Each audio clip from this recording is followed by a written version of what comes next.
الحمدللہ والصلاة والسلام علی رسول اللہ اما بعد فاعوذ باللہ من الشیطان الرجیم بسم اللہ الرحمن الرحیم رب اشرح لی صدری ویسر لی امری واحلل عقدۃ من لسانی یفقهوا قولی رب یسر ولا تعسر وتمم بالخیر ربنا لا تؤاخذنا ان نسینا واخطانا آمین یا رب العالمین۔ السلام علیکم ورحمۃ اللہ وبرکاتہ۔ الحمدللہ، اللہ کے فضل سے، اللہ کے کرم سے ایک بار پھر ہم اپنی اس کلاس میں شامل ہوئے ہیں جس کا عنوان ہے آسان قرآن، اور ہم الحمدللہ آج سے باقاعدہ قرآن حکیم کے لفظ بلفظ ترجمے کی طرف جائیں گے۔ جیسا کہ میں نے پچھلی نشست میں بتایا تھا، کچھ تفصیلات فراہم کی تھی کہ ہم کس طرح قرآن کے مطالعے کو دیکھیں گے۔ عام طور پر ہمارا طریقہ کار لفظ بلفظ ترجمہ ہے، جو کہ ظاہر ہے ہم اسی چیز کی تشہیر کرتے ہیں، لیکن سورہ الفاتحہ کو ہم ایک ایگزامپل بناتے ہوئے کہ ہم کیسے ان ڈیپتھ مطالعہ بھی قرآن کا کر سکتے ہیں، قرآن کا ہر لفظ اپنی جگہ کیسے پرفیکٹ ہے، مطلب بہت سارے سوالات کے ساتھ ہم جائیں گے۔ اس میں کوئی غلط بات نہیں ہے، ہمیں قرآن کو اس طور پر دیکھنا ہے کہ قرآن سے ہم سیکھ رہے ہیں۔ عام طور پر ہم قرآن کو بہت مقدس گردانتے ہیں، بہت سمجھ لیں اللہ کا کلام ہے، اس کا احترام ہے، اس احترام کے چکر میں قرآن سے بالکل دور ہوتے چلے گئے۔ حال یہ ہے کہ قرآن پہ اب تک ہم ایلیمنٹری اسکول میں قرآن کے ہونا یہ چاہیے تھا، مطلب آج بھی ہم ناظرہ کے ادارے مل جائیں گے، ہمیں حفظ کے ادارے مل جائیں گے، اور زیادہ سے زیادہ ہم ترجمے کی طرف چلے جائیں گے۔ کوئی باقاعدہ آپ کو کوئی انسٹیٹیوٹ یا اس طرح کا کوئی ادارہ نہیں ملے گا کہ قرآن ریسرچ سینٹر بنا کے بیٹھے ہوں۔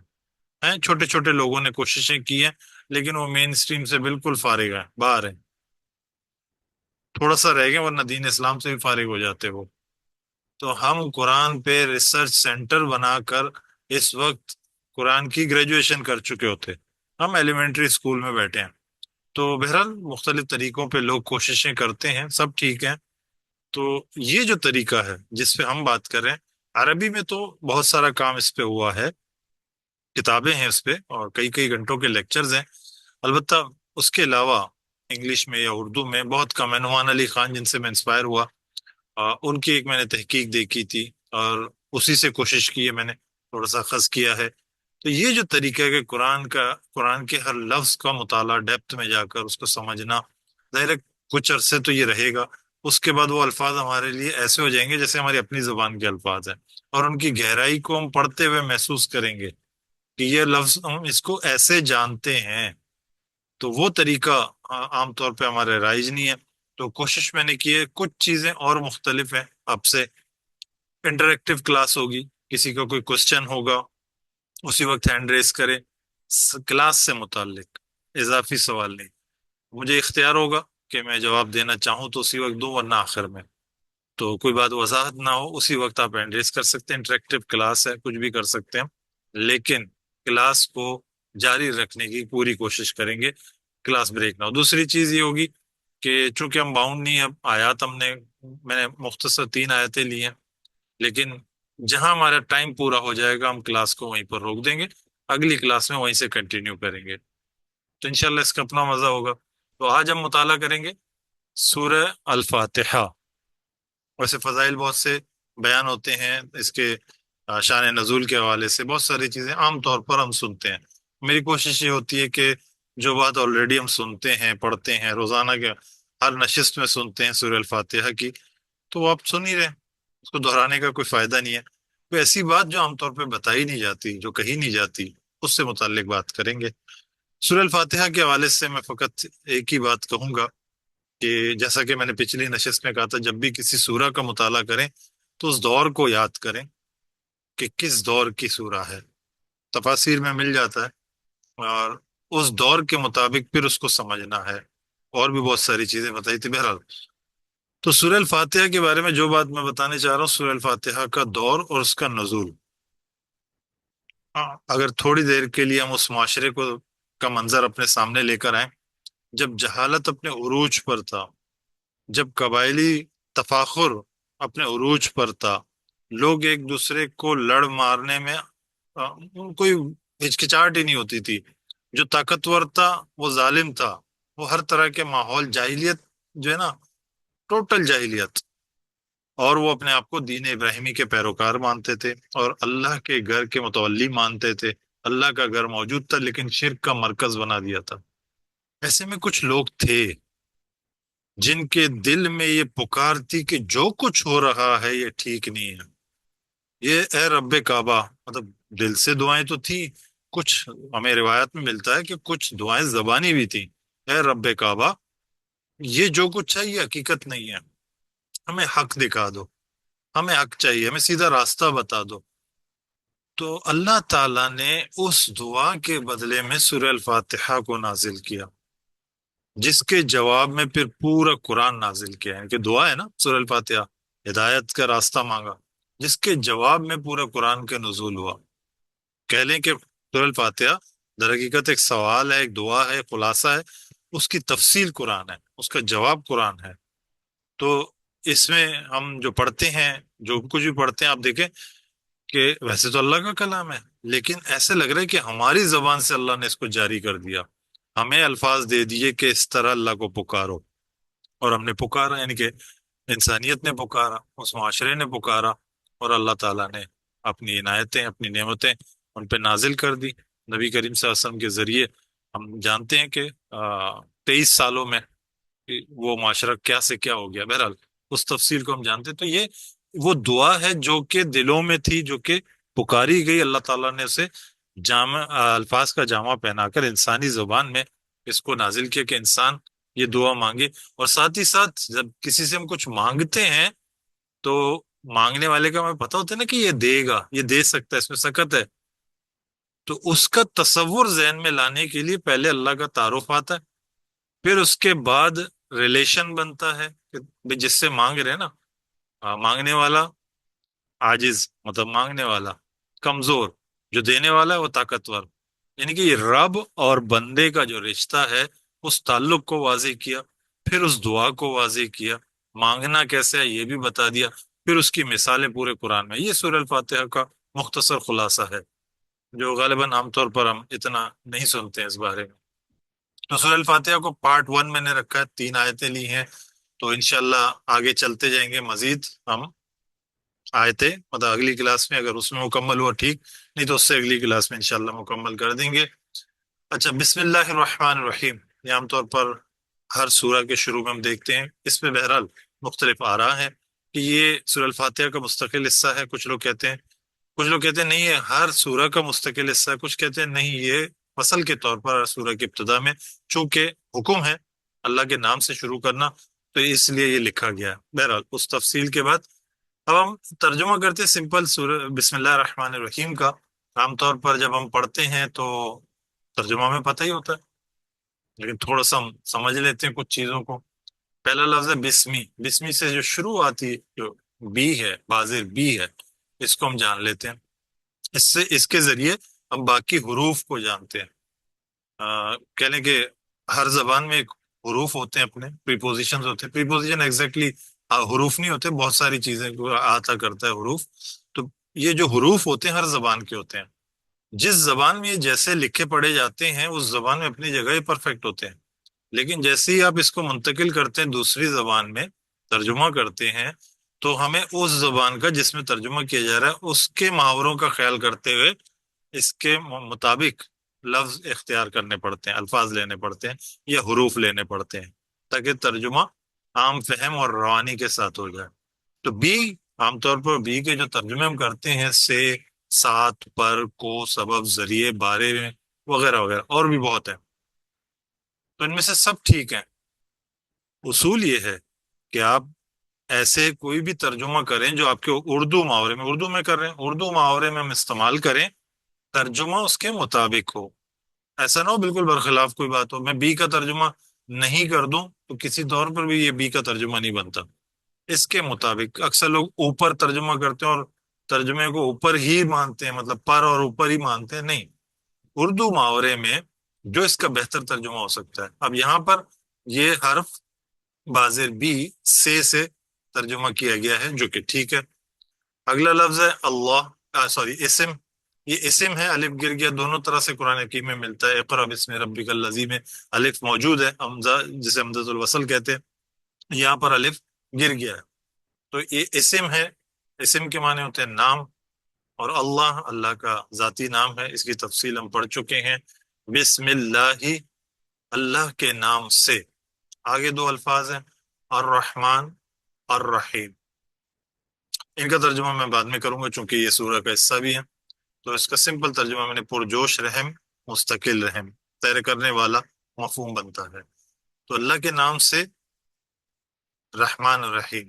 اچھا، عام طور پہ میں جو ترجمہ کرتا ہوں، لکھتا ہوں، تو میں اللہ کی جو صفات ہے نا، یہ الرحمن الرحیم میں یہ لکھتا ہوں اللہ الرحمن الرحیم کے نام سے۔ یہ اگر اردو میں ترجمہ بھی کر دوں، اللہ پرجوش رحم کرنے والے، مستقل رحم کرنے والے کے نام سے۔ اب چونکہ ہم ابتدا میں پڑھتے ہیں تو کبھی کبھار شروع کا مفہوم بھی، اور شروع کا مفہوم آتا ہی ہے، ہم لکھ دیتے ہیں شروع اللہ کے نام سے، اس میں کوئی حرج نہیں ہے، پڑھ سکتے ہیں، بول سکتے ہیں، لیکن اس جملے میں، اس آیت میں شروع کا لفظ نہیں ہے، ترجمے میں نہیں ہے۔ تو یہ عام طور پر ہم پڑھتے ہیں بسم اللہ الرحمن الرحیم، انشاءاللہ آئے گا بھی درمیان میں، اس کو مزید ہم سمجھیں گے، اس کی برکات سمجھیں گے۔ اور اس کے بعد ہم اگلا لفظ جو ہے سورہ الفاتحہ، سورہ الفاتحہ کے بارے میں ایک حدیث قدسی ہے، اللہ تعالیٰ نے فرمایا قسم تو صلاۃ بینی و بین عبدی، میں نے تقسیم کر دیا ہے نماز، یعنی کہ سورہ الفاتحہ کو، کیونکہ آگے سورہ الفاتحہ کا تذکرہ آتا ہے، اپنے اور اپنے بندوں کے درمیان۔ اور ایگزیکٹلی یہ تین آیتیں، اس کے بعد آدھی آیت، پھر آدھی آیت، پھر تین آیت، درمیان سے تقسیم ہے یہ۔ اور ابتدائی پیسج میں اللہ تعالیٰ اپنی صفات کے بارے میں بتا رہے جو ہماری زبان سے ادا ہو رہے ہیں، اور دوسرے پیسج میں بندہ اپنی عاجزی کے ساتھ دعا کرتا ہے، اور اس دعا کی تفصیل ہے۔ تو یہ بندے کس کا تعلق ہے؟ رب کا بندے کے ساتھ تعلق ہے۔ اس تعلق کے ساتھ کہ جیسے میں نے ابتدا میں کہا کہ ہم جب مانگنے جاتے ہیں تو یہ تعلق پتہ ہونا چاہیے نا جس سے مانگ رہے ہیں، تو ہم اس سے مانگ رہے ہیں، اس ہستی سے جس کے پاس کوئی کسی چیز کے دینے میں کوئی کمی نہیں ہے، جو دے سکتا ہے وہی دے سکتا ہے، اور ہم اس سے کیا مانگ رہے ہیں تو انشاءاللہ تفصیل پوری آئے گی۔ تو پہلا لفظ ہم پڑھتے ہیں سورہ الفاتحہ میں، الحمد۔ مجھے لال رنگ سے میں نے ال کو واضح کیا، یہ اسم کی نشانی ہے، اور اس کو حمدن بھی کہتے ہیں، حمدن بھی لکھتے ہیں، اور الحمد بھی لکھتے ہیں، تو ویسے یہ عام اسم اور خاص اسم، جسے ہم معرفہ اور نکرہ، نکرہ اور معرفہ کے نام سے جانتے ہیں۔ حمدن اگر کہیں، جب اس طرح آ جائے نا، دو پیش، دو زبر، دو زیر کے ساتھ، اس کا مطلب ہوتا ہے کوئی حمد، کچھ حمد، یا ایک حمد، اس طرح ترجمہ ہم کرتے ہیں۔ جب الحمد کہیں گے تو وہ خاص ہو جاتا ہے، جیسے ہم کہتے ہیں کتاب، انگلش میں کہتے ہیں ا بک، تو یہ کتابن ہو جائے گا۔ اور اگر ہم کہیں گے الکتاب، یہ خاص کتاب کی بات ہو رہی ہے، تو اس طرح یہ ترجمہ ہوتا ہے۔ اچھا، اسم ہے، حمدن ہے، اگر حمدن کے طور پر دیں، اللہ تعالیٰ نے حمدن استعمال نہیں کیا، الحمد ہے، جو اس کا ابتدائی ال ہے۔ ویسے تو اس کے مختلف معنی نکلتے ہیں، شاخیں نکلتی ہیں، لیکن دو معنی عام طور پر کیے جاتے ہیں، جس سے میں کہتا ہوں دونوں ہی اس لفظ میں کور ہے۔ پہلا کام کیا کرتا ہے؟ المخصوص کرنا، دوسرا یہ کلی طور پر کسی چیز کی جنس کے بارے میں بتانا۔ مخصوص تو ہم جانتے ہیں کہ الخاص کر دیتا ہے، اور جنس کے طور پر جیسے ہم کہتے ہیں الانسان، والعصر ان الانسان، ان الانسان لفظ ہے نا، تو پہ لفظ انسان سنگولر ہے، لیکن الانسان سے مراد تمام انسانیت ہے۔ اسی طرح الفیل، ہاتھی، ایک ہاتھی کی بات نہیں ہو رہی ہے، ہاتھی والوں کی بات ہو رہی ہے، یعنی کہ وہ جنس کے طور پر پورا کا پورا آتا ہے، تو ال کا استعمال ہوتا ہے۔ اگر اس کو ہم ترجمہ دونوں صورتوں میں کرنا چاہیں تو کیا ترجمہ کریں گے؟ مخصوص کرنا ہے، یہ جو حمد ہے اللہ کی ہے، یا یوں کہہ لیں حمد ہے ہی اللہ کی، یا جسے حمد کہتے ہیں وہ اللہ کی ہے، مطلب مخصوص کر دیا حمد کو اللہ کے ساتھ۔ یا دوسرا جنس کے طور پر، کلی طور پر جب بات کریں، تمام حمد اللہ کے لیے۔ یہ دونوں ترجمے اس میں پرفیکٹ ہے اپنی جگہ، ہم دونوں کر سکتے ہیں۔ تو الحمد اسم کے طور پر آیا، تو اللہ تعالیٰ نے اسم کیوں استعمال کیا؟ سوال ہے، پہلا سوال، اسم کے طور پہ کیوں استعمال کیا؟ حالانکہ فعل میں اکثر باتیں جب ہوتی ہیں تو ان میں زور کا پہلو اور باقی معاملات زیادہ ہوتے ہیں. تو جب یہ فعل میں آئے گا تو اس کی شکل ہوگی حامدہ، اس نے حمد کی، یا نحمدو، ہم کرتے ہیں. اور بھی شکلیں ہو سکتی ہیں لیکن یہ دو، ماضی، حال اور مستقبل. نحمدو میں ہم کرتے ہیں، کریں گے، دونوں ترجمے آتے ہیں. حامدہ اس نے حمد کی، نحمدو ہم حمد کرتے ہیں، کریں گے. فعل میں ایک کمزوری ہے، بلکہ دو کمزوریاں ہیں فعل میں اسم کی نسبت. اسم زیادہ مضبوط ہے. وہ کمزوریاں کیا ہے؟ فعل جو کام ہوتا ہے اس کو کرنے والا چاہیے ہوتا ہے جس کو فاعل کہتے ہیں. اور دوسری کمزوری ہوتی ہے اس کو زمانہ، کسی ایک زمانے میں ہوتا ہے، یا ماضی میں ہوگا، یا حال میں ہوگا، یا مستقبل میں ہوگا. اب میں حامدہ کہوں گا، اس کا مطلب ہے میں نے کل اللہ کی حمد کی. ٹھیک ہے، سمجھانے کے لیے کہہ رہا ہوں. آج کی کوئی گارنٹی نہیں ہے، کل کروں گا کوئی پتہ نہیں ہے. مطلب پاسبل ہے نا. دوسرا، میں کروں گا تو حمد ہوگی ورنہ تو ہو نہیں سکتی. یہ پاسبلٹیز بنتی ہیں. تو فعل میں یہ دو کمزوریاں اللہ تعالیٰ نے یہ دونوں کمزوریاں ہی نہیں رکھی. اللہ تعالیٰ نے الحمد اسم میں استعمال کیا. حمد کل بھی تھی، الحمد کل بھی ہی تھی، آج بھی ہے، آگے بھی رہے گی. انسان فنا ہو جائے گا، یہ زمین فنا ہو جائے گی، جتنے بھی مخلوقات ہیں اس پہ سب ختم ہو جائیں گے یہاں سے. لیکن اللہ کی حمد ہے. اللہ کی حمد کو کوئی کرنے والے کی ضرورت نہیں ہے، کسی فاعل کی ضرورت نہیں ہے. اس لیے اللہ تعالیٰ نے اسم کا استعمال کیا کہ کوئی کرے نہ کرے اللہ کی حمد تو ہے ہی ہے. حمد کسی کرنے والے کا محتاج نہیں. اس کا مطلب یہ ہے کہ اللہ کی ذات وہ ذات ہے جس کی حمد ہمیشہ سے ہے، ہمیشہ ہے، رہے گی. تو وہ حمد اسم میں آنا، یہ ایک اللہ تعالیٰ نے، مطلب میں کوشچن تھا نا کہ الحمد اسم میں کیوں استعمال ہوا تو فعل میں کیوں نہیں ہوا. حالانکہ اگر ہم فعل میں استعمال کرتے ہیں، چلیں فعل کے بارے میں مزید آئے گا. انا کا لفظ ہم استعمال کرتے ہیں، انا کے معنی کیا ہوتے ہیں؟ بے شک، زور کے لیے آتا ہے، بلا شبہ تاکید کے لیے آتا ہے. اگر میں کہوں ان الحمد للہ، تو یہ اس جملے سے زیادہ طاقتور ہو گیا. یہ تو ان الحمد للہ، بے شک حمد اللہ کے لیے ہے، بلا شبہ حمد اللہ کے لیے ہے. تو اللہ تعالیٰ نے کیوں اللہ کا استعمال نہیں کیا؟ حالانکہ عام طور پر ہم خطبوں میں سنتے ہیں خطیب بڑے زور کے ساتھ کہتا ہے ان الحمد للہ. تو اس کی وجہ، اب یہ وہی کوشچن ہے کہ یہ وہ کیوں نہیں، وہ کیوں ہے، یہ کیوں نہیں ہے. اسی جملے جو ہوتے ہیں نا عربی میں دو قسم کے ہوتے ہیں. ایک ہوتا ہے خبریہ، جملہ خبریہ. جیسے اس وقت میں آپ کو حمد کے بارے میں بتا رہا ہوں، میں آپ کو خبر دے رہا ہوں، کوئی انفارمیشن فارورڈ ہو رہا ہے. ٹھیک ہے. اور انشائیہ، انشائیہ وہ ہوتا ہے جو خود سے پیدا ہو، دل سے پیدا ہو، خود سے کوئی بات شروع ہو جائے. جیسے کہوں گا میں الحمد، اب یہ دونوں ہو سکتے ہیں، خبریہ بھی ہو سکتا ہے، انشائیہ بھی ہو سکتا ہے. الحمد میں آپ کو بتا رہا ہوں، یا مجھے کسی بات پہ، اللہ کی نعمت پہ میں نے شکر ادا کیا، میرے دل سے آواز نکلی تو میں نے کہا الحمدللہ. یہ دونوں ہو سکتے ہیں. لیکن اگر انا لگا دیا جائے تو پھر یہ انشائیہ نہیں ہو سکتا، یہ صرف خبریہ ہو سکتا ہے. تو پھر یہ اللہ تعالیٰ نے ہمارے دل کی آواز جو الحمدو میں رکھا ہے وہ کیفیت ختم. ہم خبر دے رہے ہیں، خبر نہیں ہے یہاں پر. الحمدو ہمارے دل کی پکار ہے، تو اس لیے الحمدو ہے، ان الحمد للہ بھی نہیں ہے. ویسے تو بہت تفصیل ہے، چونکہ وقت کو محدود رکھتے ہوئے کوئی مثال بھی نہیں دے رہا ہوں، میں مختصر بات رکھتا ہوں. اچھا، یہ جو اب تک میں حمد حمد کر رہا ہوں، میں نے ترجمہ نہیں کیا. اب چلتے ہیں اس لفظ کو اردو میں کیا کہہ سکتے ہیں ہم. حمد جب ہم کہتے ہیں نا، اس کا صرف ترجمہ شکر نہیں ہے. عام طور پہ کہتے ہیں نا تمام شکر اللہ کے لیے، یا ہم کہتے ہیں تمام تعریف اللہ کے لیے. یہ دونوں اکٹھے ہیں اسی لفظ میں. مطلب میں جب حمد کہوں گا تو شکر و تعریف دونوں موجود ہیں. یہاں پہ وا کا بھی استعمال نہیں کرنا چاہیے. شکر تعریف، شکر جمع تعریف. اچھا، یہ دونوں الفاظ مطلب اکٹھے ہیں، کیا واقعی دونوں ایک ساتھ استعمال ہو سکتے ہیں؟ اچھا، اس کے لیے اگر ہم کہیں کہ عربی میں کوئی اور لفظ ہو تو میں کہہ سکتا ہوں الشکر للہ. شکر اردو میں بھی کہتے ہیں اللہ کا شکر ہے، ہم کہتے ہیں نا اللہ کے لیے شکر ہے. اور میں مزید تعریف والے ترجمے میں کروں المدح للہ یا ثناء للہ، تو میں یہ کہہ سکتا ہوں یہ دونوں الفاظ۔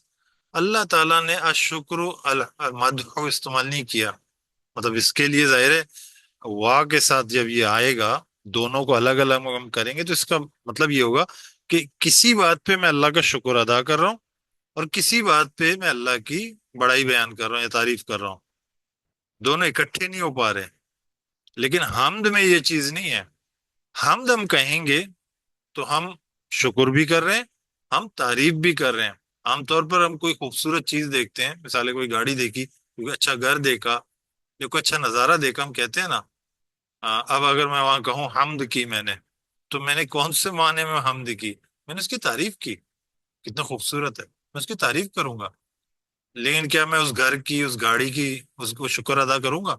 نہیں، تو یہ دونوں لفظ اکٹھے نہیں ہو سکتے۔ اچھا، جس کا میں شکر ادا کر رہا ہوں لازم ہے کہ میں اس کی تعریف بھی کروں؟ نہیں، یہ بھی لازمی نہیں ہے۔ دونوں صورتوں میں یہ لفظ اکٹھے ہم معنی نہیں دیں، اکٹھے نہیں ہیں، لیکن حمد میں یہ اکٹھا کر کے اللہ تعالیٰ نے بتا دیا بیک وقت ہمارے دل سے آواز نکلے کہ ہم اللہ کی تعریف بھی کر رہے ہیں اور اس کے شکر کو بھی بجا لا رہے ہیں، تو اس شکر کے احساس کے ساتھ ہم اس کی تعریف کر رہے ہیں، جو یقیناً اللہ اس کا سزاوار ہے۔ آگے چلتے ہیں، پھر وہی کہوں گا کہ میں تھوڑا تھوڑا اسکپ بھی کر رہا ہوں۔ الحمد للہ، یہ عام طور پہ ہم پڑھتے ہیں، یہ جملہ ہے، لیکن ایک جملہ اور بھی ہم قرآن میں پڑھتے ہیں، للہ الحمد۔ للہ الحمد زیادہ پاورفل جملہ ہے۔ اس کا ترجمہ کیا ہوتا ہے؟ الحمد للہ کا تو عام سمپل تو میں نے ترجمہ کیا تمام شکر و تعریف، تمام شکر تعریف اللہ کے لیے ہے۔ لیکن جب میں کہوں گا للہ الحمد تو تھوڑی سی تبدیلی آ گئی۔ جب عربی میں کسی لفظ کو ریورس کر دیتے ہیں نا جملے میں، للہ الحمد تو زور پیدا کرنے کے لیے کرتے ہیں، تو ہم کیا ترجمہ کریں گے؟ اللہ ہی کے لیے تمام حمد ہے، تو یہ تو زیادہ اچھا جملہ ہے، للہ الحمد۔ تو اللہ تعالیٰ نے کیوں الحمد للہ کہا؟ اچھا، للہ الحمد ہم قرآن حکیم کا مطالعہ کریں گے تو ہمیں پتہ چلے گا کہ للہ الحمد کا استعمال ہم کب کرتے ہیں، ہم کسی بات پہ زور کب دیتے ہیں؟ جب سامنے والا مان نہ رہا ہو۔ مطلب مشرکین کا ذکر آتا ہے تو ان کے سامنے اللہ کہہ رہے ہیں کہ للہ الحمد، اور حمد ہے ہی اللہ کے لیے، لیکن یہاں میں اپنے آپ سے کہہ رہا ہوں۔ اگر میں للہ الحمد کہوں تو اس کا مطلب ہے کہ میں مان نہیں رہا تھا اور اپنے آپ کو کہہ رہا ہوں کہ مانو، ایسا نہیں ہے۔ پھر وہی دل کے جذبات والی بات کہ الحمدللہ میں ایکسپٹ کرتا ہوں کہ تمام حمد، تمام شکر و تعریف اللہ کے لیے ہے، مجھے للہ الحمد کی ابھی ضرورت نہیں ہے، ہونی بھی نہیں چاہیے۔ للہ الحمد پرزور جملہ ہے، لیکن الحمدللہ اس سے بھی ہے۔ تو ہم کسی بھی طرح سے اس الحمدللہ کو بہت سارے سوالات سے گزاریں گے، آخر میں کہیں گے کہ یہی جملہ پرفیکٹ ہے، اور اللہ تعالیٰ نے یہاں سے بات شروع کی ہے اپنے اس کلام کی۔ تو الحمدللہ اس جذبے اور اس چیز کی ترجمانی کر رہا ہے جو ایک انسان کے دل کی پکار ہے، اور اللہ تعالیٰ نے اس کو الفاظ دے دیے۔ اچھا، اس وقت تک ہم الحمد پہ ہیں، ٹھیک ہے۔ اب ہم چلتے ہیں للہ کی طرف۔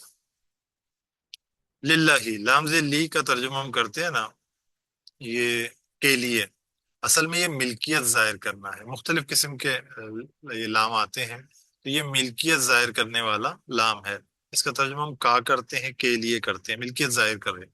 جیسے میں کہوں گا نا لہو ما فی السماوات و ما فی الارض، یہ ضمائر کے ساتھ آ کر لام زبر کے ساتھ آتا ہے، تو لہو ما فی السماوات و ما فی الارض کیا ترجمہ ہوگا؟ اسی کا ہے جو کچھ آسمانوں اور زمین میں ہے، یا اسی کے لیے ہے جو کچھ آسمانوں اور زمین میں ہے۔ اب ہم نے کہا الحمد تمام شکر و تعریف اللہ کے لیے ہے، ہم اللہ کی، مطلب اب جو حمد کی وہ پہلی والی تعریف آ رہی تھی نا ترجمے میں، کہ حمد ہے ہی اللہ کے لیے، جو حمد ہے وہ اللہ کا ہے، تو اس سے باقیوں کی نفی کو کر رہے ہیں ہم لوگ ہمارے اظہار میں۔ دوسرا لفظ ہے اللہ، اس کی ہم بہرحال تفصیل پڑھ چکے ہیں، لیکن یہاں پہ سوال آتا ہے اللہ کی کتنی صفات، اللہ کے کتنے نام ہم پڑھتے ہیں قرآن حکیم میں، اور خود اسی جملے میں رب موجود ہے، تو اللہ کا نام ہی کیوں آیا؟ جملہ تو ویسے ہی پورا ہو جاتا، الحمد لرب العالمین. یا اس کے آگے اگر میں کچھ اور نام بھی لگانا چاہوں اللہ کی صفات، جیسے اسی آگے لکھے ہیں رحمان، رحیم، رب، مالک، خالق، یہ اللہ کی صفات ہیں. یہاں ایک چیز کو ہمیں سمجھنا ہوگا. ہم جانتے ہیں کہ انسان کی جو تخلیق ہوئی ہے اللہ تعالیٰ نے اپنی روح پھونکی ہے. وہ روح تو ہم میں پھونک دی، شعور تو ہم میں آ گیا، انسان بن تو گئے ہم، لیکن ساتھ ساتھ اللہ کی وہ صفات کے کچھ حصے، مطلب میں کہوں گا ایک 0.001% جو ہے وہ ہم میں، انسان میں منتقل ہو گیا. ہم دیکھتے ہیں انسان رحم کرتا ہے نا، انسان پرجوش رحم کرتا ہے، شفیق ہے، رحم مطلب اس کی رحم میں جوش بھی ہے اور دوام بھی ہے. اور رب، ہم عام طور پہ رب ارباب کا لفظ کہتے ہیں بڑے کو، جو کہ ہمارے جیسے ہم یہاں سے سعودیہ، دبئی وغیرہ چلے جائیں تو وہاں پہ جو کفیل ہوتے ہیں ان کو ارباب کہتے ہیں عام طور پر، مطلب وہ ان کی پرورش کے تحت ہم چل رہے ہوتے ہیں. مالک، انسان چیزوں کی ملکیت رکھتا ہے، انسان تخلیق کا مادہ رکھتا ہے. مطلب اس میں کہیں نہ کہیں یہ شبہ پیدا ہو سکتا ہے کہ جیسے الحمد لرب العالمین اگر میں کہوں تو اس کا مطلب ہے اللہ کو پوری طرح واضح نہیں کہ اللہ کا ہی تذکرہ ہو رہا ہے. جیسے کہ فرعون اپنے آپ کو کہتا تھا انا ربکم اعلیٰ، اپنے آپ کو رب کہتا تھا. تو شبہ ہے نا وہاں پر بھی، جادوگروں کے سامنے بھی کلیئر کرنا پڑا جادوگروں کو کہ نہیں میں آپ کی اللہ تعالیٰ کی بات کر رہا ہوں، تمہاری بات نہیں کر رہا ہوں. تو وہاں کلیئر کرنا پڑا رب موسیٰ و رب ہارون، یعنی کہ اس رب کی جو اللہ، مطلب ان کو وضاحت دینی پڑی. لیکن جیسے ہی ہم کہیں گے اللہ، اب کسی وضاحت کی ضرورت باقی نہیں رہی. تو لازم تھا کہ الحمد کے بعد اللہ کا نام آئے. تو اللہ تعالیٰ نے الحمد للہ، تمام شکر و تعریف جو میرے دل سے آواز نکلی ہمارے اللہ کے لیے ہے. اللہ وہ کل کائنات کا مالک، ان تمام صفات سے بڑھ کر اس کا نام. اگلا لفظ جب اللہ آج ہم نے نام لے لیا تو رب کا ذکر آ جاتا ہے. رب العالمین ہم کہتے ہیں نا رب. اچھا رب کی جگہ بھی ہم کچھ اور لگا سکتے تھے نا، واجد، مالک، رازق، رحمان، رحیم، یہ بھی اللہ کی صفات ہے. اچھا میں ایک مثال کے طور پہ اگر اس بات کو رکھوں، مثال کی فرض کیجئے میں نے ایک پودا لگایا، بیج ڈالا، پودے سے ایک بیج سے ایک پودا نکلا، تو میں نے اس کو وجود دیا. مطلب میں نے تو نہیں دیا، بہرحال انڈائریکٹلی بات اللہ نے ہی دیا، سب کچھ سبھی اللہ کرتا ہے، لیکن انسان اس پروسیس سے گزرتا ہے. تو بیج سے وہ پودے کا وجود ہوا.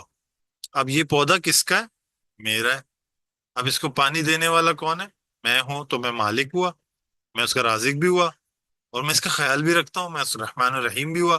اچھا اس پودے سے ظاہر ہے کچھ سبزی، پھل، فروٹ یا پتے یا کچھ شاخیں میں کاٹ سکتا ہوں نا، تو میں قادر بھی ہوا.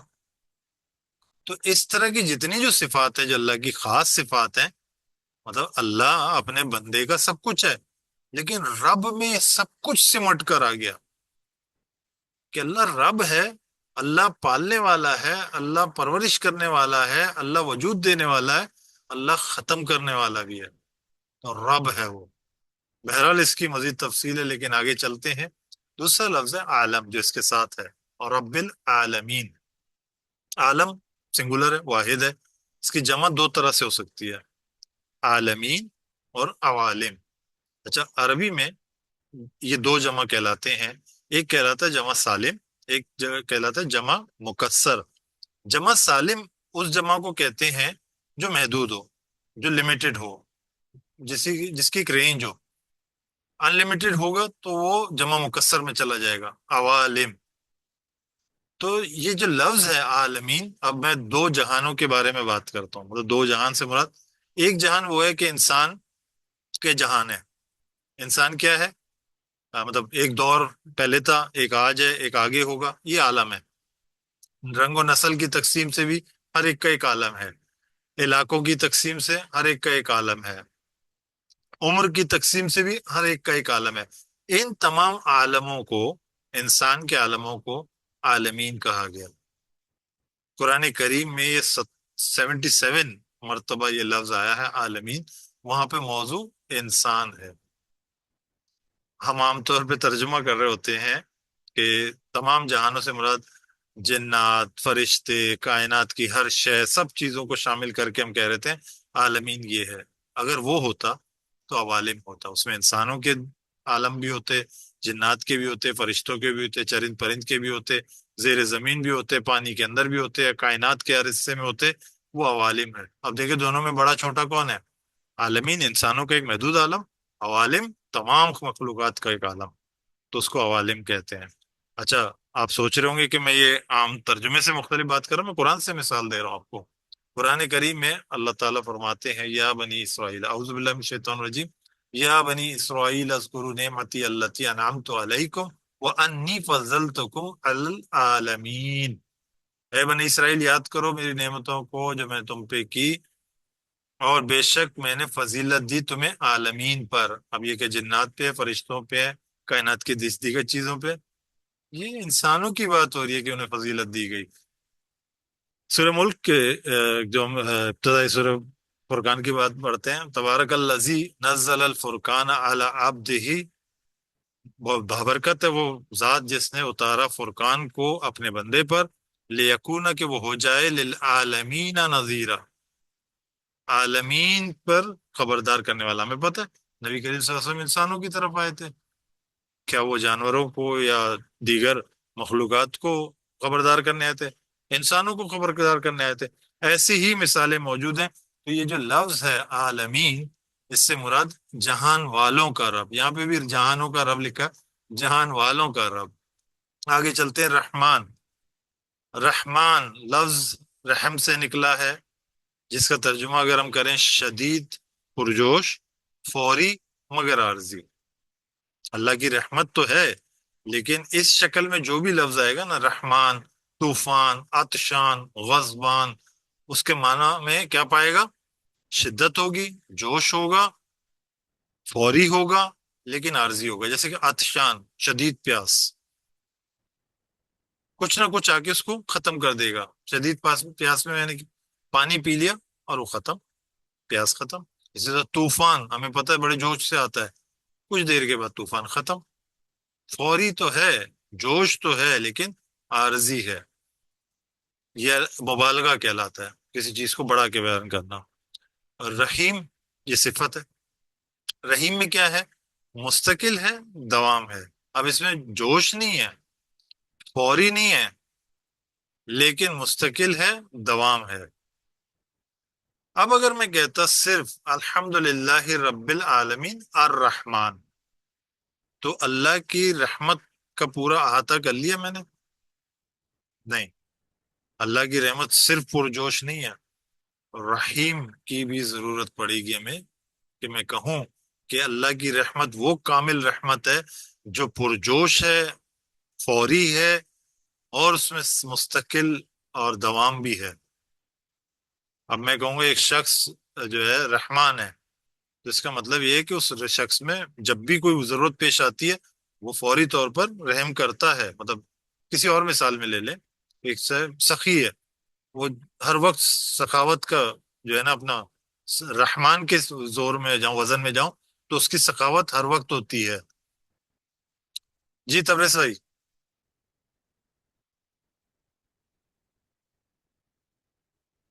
تبریز بھائی کوئی سوال ہے؟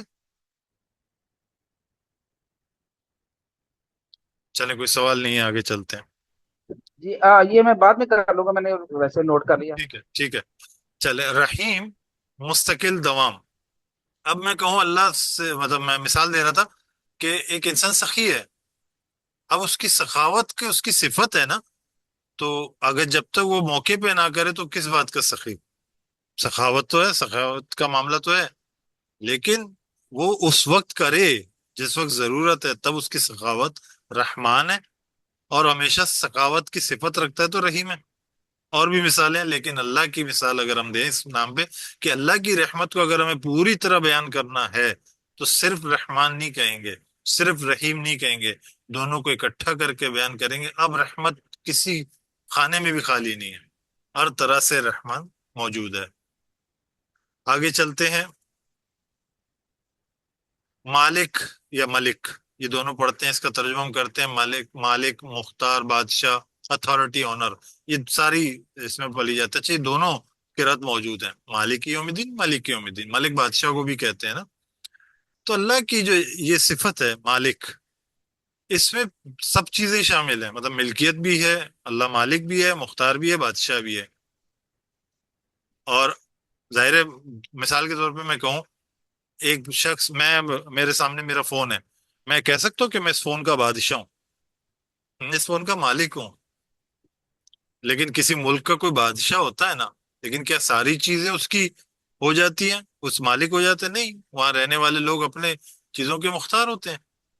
تو وہ بادشاہ ہے، لیکن مالک کوئی اور ہے، مالک ہے، بادشاہ کوئی اور ہے، یہ پاسبل ہے۔ لیکن اللہ کی صفت میں مالک اور ملک دونوں چیزیں اکٹھے ہیں، تو اللہ مالک ہے کس کا؟ الدین، یوم الدین، یوم کے معنی دن، یہ تو ہم جانتے ہیں نا، دن، الدین، دین، لین دین، اصل اس کا ترجمہ ہے۔ لیکن اگر ہم اس کا ترجمہ کرنے جائیں اردو میں، تو غلبہ، اقتدار، حکومت، مملکت، آئین، قانون، نظام، فیصلہ، جزا و سزا، بدلہ، یہ سارے ترجمے میں ملیں گے۔ اصل اس کا ترجمہ یہ لین دین ہے، اس دنیا میں جو کچھ ہم کریں گے اس کا بدلہ ہمیں وہاں ملے گا، اس کو کہتے ہیں لین دین۔ تو اللہ تعالیٰ اس دن بادشاہ بھی ہوگا، وہ اس دن مالک بھی ہوگا، وہ فیصلہ کرے گا۔ اب میں مزے کی بات بتاؤں آپ کو، اوپر سے ہم نے پڑھا الحمدللہ رب العالمین، اللہ کی صفت، ہم نے کہا الرحمن الرحیم، جیسی ہم کسی کی صفت بیان کرتے ہیں نا، تعریف بیان کرتے ہیں، تو ہمیں ہوتا کیا ہے کہ ہم جیسے فار گرانٹیڈ لے لیتے ہیں، ہم ایڈوانٹیج لے لیتے ہیں۔ جیسے ہم نے کہا نا اللہ الرحمن الرحیم ہے، اللہ تعالیٰ نے فوراً بیلنس کر دیا۔ اللہ کی رحمت پرجوش تو ہے، اللہ کی رحمت مستقل تو ہے، کہ جیسے ہی ہم کہتے ہیں نا کسی کی اچھائی بیان کریں، کسی کی خوبی بیان کریں، بہت اچھا ہے، رحم کرتا ہے، مہربان انسان ہے، تو ہم فور گرانٹیڈ لے لیتے ہیں، ہم کہتے ہیں کہ ایڈوانٹیج لے لیتے ہیں، ہم اس کی اہمیت ہی کم ہو جاتی ہے۔ اللہ تعالیٰ کا ذکر جب آیا، اللہ کی رحمت کے پرجوش دکھایا، اور یہ عام طور پر ہمیں جملہ سننے کو ملتا ہے، عام طور پر یہ لوگوں کو جب آپ کہہ دیں نا کہ مثال کے طور پر قرآن کی کوئی آیت پڑھ لیں اور اس میں اللہ کے عذاب کا ذکر آیا، تو بولتے ہیں تم لوگ تو بس عذاب سے ہی ڈراتے رہو گے، اللہ تو رحمان اور رحیم ہے۔ در حقیقت ان کے اس رحمان اور رحیم کے کہنے میں پیچھے میں کچھ بھی کرتا رہوں اللہ مجھے بخش دے گا، مطلب یہ لٹرلی موجود ہے کانسیپٹ۔ اللہ کی رحمان اور رحیم کا یہ غلط کانسیپٹ لوگوں نے جو لے لیا ہے، یہ موجود ہے، بے شک اللہ رحمان اور رحیم ہے، لیکن اگلی بات ہم بھول گئے، اللہ مالک یوم الدین ہے، اللہ کسی پہ ظلم نہ ہونے دے گا نہ کرے گا۔ اللہ ایک دن آئے گا اس دنیا میں، آپ دیکھتے ہیں کہ چور جو ہیں، اب محض مثال نہیں دوں گا، چور جو ہے نا ہمارے ترقیوں پہ ہیں، ساری آسائشوں میں ہیں، مجرم جو ہیں بڑے عیش میں ہیں، لیکن جو غریب سے غریب طبقہ ہے اس کا حال برا ہے۔ تو ہم کہہ سکتے ہیں نا، اور یہاں پر اکثر لوگ کنفیوز ہو جاتے ہیں، جو جیسے کہنا الہاد یہیں سے تو پھوٹتا ہے، کہ لوگ کنفیوز ہو جاتے ہیں۔ اللہ تعالیٰ نے ایسا رکھا ہی نہیں ہے نظام کہ اس دنیا میں پوری طرح انصاف ہو، وہ آ کے انٹروین کرے گا ہی نہیں، وہ کسی کا ہاتھ پکڑ کے اچھے کام کے لیے نہیں کہے گا، نہ ہی کسی گناہ کو آتے ہوئے روکے گا۔ اصل میں یہ ایک دن ہونا ہے، اور پورا قرآن بھرا پڑا ہے وہ یہ بتانے کے لیے، ایسا نہ کرو، یہ کرو، اچھائی یہ ہے، برائی یہ ہے، ابھی تو پکڑ نہیں ہو رہی لیکن ایک دن میرے سامنے پیش ہو گئی۔ یہ ہمارے ایمان کا حصہ ہے، یہ آخرت کا جو ایمان ہے، کہتے ہیں عمل کے لحاظ سے سب سے پاورفل ایمان ہے آخرت کا ایمان، انسان کو سیدھا رکھتا ہے۔ تو ایک دن آئے گا جس دن اللہ انصاف کریں گے، اس دنیا میں انصاف ممکن نہیں ہے، یہ آزمائش کے لیے، جو جو کر رہا ہے اجازت ہے کرے، ہدایت موجود ہے کرے، لیکن پکڑ ہونی ہے، پھر اس دن کیا ہوگا؟ لین دین، جو لے کر آئے ہو اس کا بدلہ دیا جائے گا۔ تو اللہ اس دن کا مالک ہے، اللہ اس دن کا بادشاہ ہے۔ تو رحمان اور رحیم کے بعد اس جملے کا آنے کا مطلب یہ ہے، اللہ تعالیٰ نے بہت اچھے طریقے سے اپنی حمد کو ہماری زبان سے جاری کیا۔ اللہ تعالیٰ کا سمجھ لیں سب سے جو بہترین تعارف اگر پورے قرآن میں کہیں ہے تو انہی جملوں میں آپ کو ملے گا. کامل تعریف، کامل صفات کے ساتھ اللہ تعالیٰ نے اپنے آپ کو ہمارے زبان سے جاری کیا. تو ہمارے ذہن میں وہی بات آئی نا کہ اللہ تو ہے ہی رحم کرنے والا، لیکن بیلنس کر دیا فوراً ہمارے دماغ کو کہ یہ بھی یاد رکھو اور یہ بار بار دہراتے رہو کہ ایک دن آئے گا اور جس دن تمہیں اپنے اعمال کا حساب دینا ہوگا. تو یہ سورہ رحمان، سوری، سورہ الفاتحہ کی ہم جو ہے نا ابتدائی 3 آیتیں اب تک ہم نے پڑھی ہیں. بہت کچھ میں نے اسکپ کیا ٹائم کی وجہ سے، لیکن بہرحال کوشچنس تھے اس لیے میں نے دوبارہ کنٹینیو کیا. اور میری طرف سے فی الحال اتنا ہی ہے. آ، دعا پڑھ لیتا ہوں، پھر اس کے بعد باقی باتیں انشاءاللہ اکٹھے کرتے ہیں. سبحانک اللہم و بحمدک نشہد ان لا الہ الا انت نستغفرک و نتوب الیک. جزاکم اللہ خیرہ.